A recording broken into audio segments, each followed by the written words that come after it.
Hello friend, ମୁଁ ଭବାନୀ।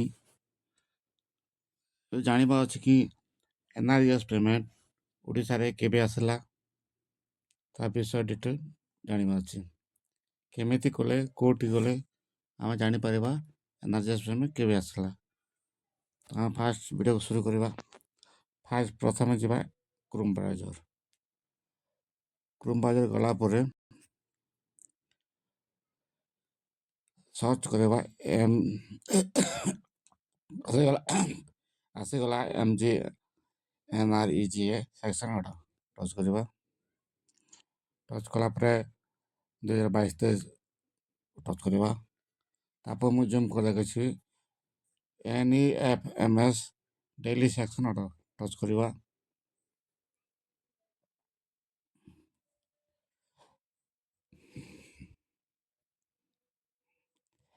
ତାପରେ ଆସିଲା ସବୁ ଏଇଟା all test.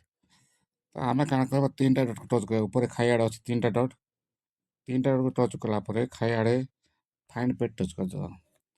Find page touch କଲା ଲେଖିବା ଓଡ଼ିଶା।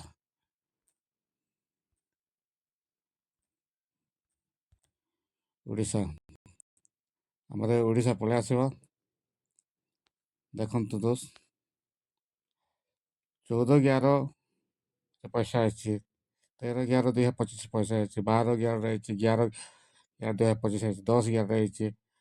ଆଉ ପଛରେ 6 ତାରିଖରେ ବହୁତ ଅଛି। ଏଇ ମାସରେ 6 ତାରିଖରେ ବହୁତ ଅଛି। ଦେଖନ୍ତୁ ଏମିତି ଆପଣ ଦେଖିପାରିବେ। ଆଉ ଯେଉଁ ଡିଟେଲ୍ ଜାଣିବା ଅଛି, ଏତିକି ତାରିଖ କେତେ ଟଙ୍କା ଆସିବ ଜାଣିବା ଅଛି, ତାବେଳେ ଏତେ ଟଚ୍ କରିଦେବେ।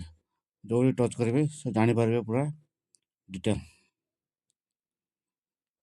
କେତେ ଟଙ୍କା ଆସିଛି, କେଉଁଠି ସବୁ ଡିଟେଲ୍ ଶୋ ହେବ। ଦେଖନ୍ତୁ SC ଏତେ ଟଙ୍କା ହେଇଛି, ST ଏତିକି ଟଙ୍କା, ଅଦର SC ଟୋଟାଲ୍ ଏତିକି ପୁରା ଜାଣିପାରିବେ। ଦେଖନ୍ତୁ